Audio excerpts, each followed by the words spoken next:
साथियों, ये चुनाव जो है ये मामूली चुनाव नहीं है साथियों। ये चुनाव जो है वो खास चुनाव है। ये चुनाव एक तरह से कह सकते हैं अधिकार पाने वाला है, मान सम्मान अधिकार दिलाने वाला है। इसलिए साथियों, इस चुनाव में अपनी सारी शक्ति को झोंक दीजिए। साथियों, ये पहले ये हमारा देश गुलाम था, लेकिन हमारा पूर्वज ने, आपके पूर्वज ने लाखों की संख्या में शहीद हुए, अंग्रेज से 250 साल लड़ाई लड़े, तब जाके ये देश आजाद हुआ। जब देश आजाद हुआ तो बाबा साहब भीमराव अंबेडकर ने हमें एक संविधान बना के दिए। संविधान बना के दिए, हमें एक लोकतंत्र मिला, और लोकतंत्र में जनता ही मालिक होता है, ये हमें संविधान में मिला साथियों। और हमारा देश आगे बढ़ रहा था। लेकिन 2014 में एक नेता आए और हम सबको एक बड़ा बड़ा सपना दिखाए। वो आए, एक तो झूठ बोलकर कहे हम एक पिछड़ा का बेटा है। उसके बाद उन्होंने कहा कि हम अच्छे दिन लाएंगे। उन्होंने देश के युवा को कहा कि आप हमें सरकार में लाओ, हम हर साल में 2 करोड़ युवा को नौकरी देंगे। उन्होंने कहा कि देश से विदेश में काला धन है, उस काला धन को लाएंगे और हर एक गरीब को 15-15 लाख रुपया दे देंगे। और हमारे लोगों को लगा शायद हमारे अच्छे दिन आएंगे, हमें नौकरी मिलेगा, विदेश से जो काला धन आएगा वो हम लोगों को मिलेगा। और हमारा लोग बेगर सोचे समझे ऐसे लोगों को वोट दे दिया। देश में नरेंद्र मोदी जी का सरकार बन गया। और आज बताइए, आज हमारे देश में नौकरी मिल रहा है? नहीं मिल रहा है साथियों, नहीं मिल रहा है। आज देश में आज युवा ऐसा है कि उनका शादी नहीं हो रहा है। 22 साल की उम्र में होता है तो सोचता अगले साल नौकरी पालेंगे और अच्छा शादी होगा।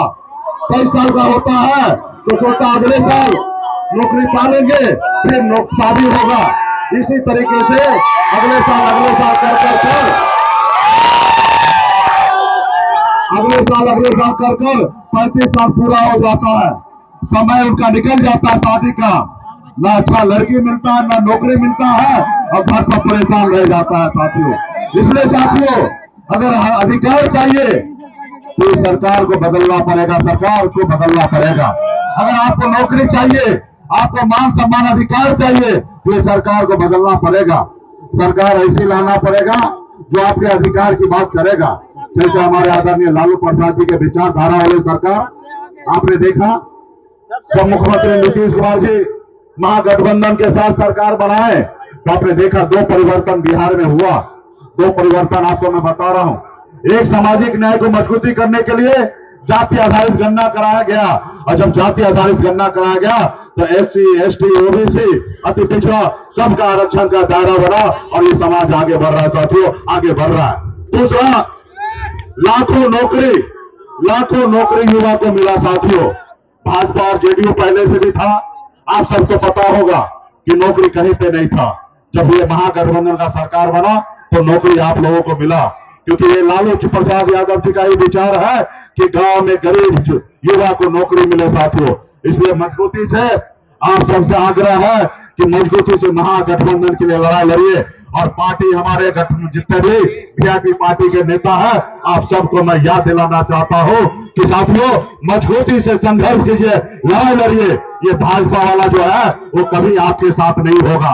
आपने देखा ना, 2020 में हमने 4 विधायक बनाया, संघर्ष किया, लड़ाई लड़ा, हमारे दम पर बिहार में सरकार बना। हम अगर समर्थन नहीं देते तो नीतीश कुमार बिहार का मुख्यमंत्री नहीं बनता, लेकिन हमने समर्थन देकर उनको मुख्यमंत्री बनाया। लेकिन उन्होंने हमारे साथ क्या किया, हमारे विधायक को खरीद लिया। जो सरकार हमने बनाया उस सरकार से हमको बाहर कर दिया। वो नहीं चाहता कि गरीब पिछड़ा एक मल्ला का बेटा सर उठा के जिए, वो हमको रोड पे ला दिया साथियों। इसलिए पार्टी के एक नेता आपने हाथ में गंगा जल लेकर संकल्प लिया पूरे बिहार में, आरक्षण नहीं तो गठबंधन नहीं, और गठबंधन नहीं तो भाजपा को वोट नहीं। इसलिए मजबूती से हम लोग इंडिया गठबंधन के साथ रहेंगे और हमारे राष्ट्रीय जनता दल के प्रत्याशी भाई अभय कुशवाहा जी को भारी मतों से विजय बनाना है साथियों। इसलिए एक वीआईपी की पार्टी का नेता एक एक गांव में जाइए, एक एक टोला में जाइए, अपने लोगों को एक एक संदेश दीजिए और मजबूती से प्रत्याशी जिताइए। भाइयों, ये तो अभी ट्रेलर है, पिक्चर आपको 2025 में दिखेगा। जब बिहार में हमारी महागठबंधन का सरकार होगा तो नौकरी देने का जो सिलसिला जो चला था वो आने वाले समय में जारी रहेगा साथियों। इसलिए तमाम हमारे सभी साथियों को बहुत बहुत धन्यवाद साथियों।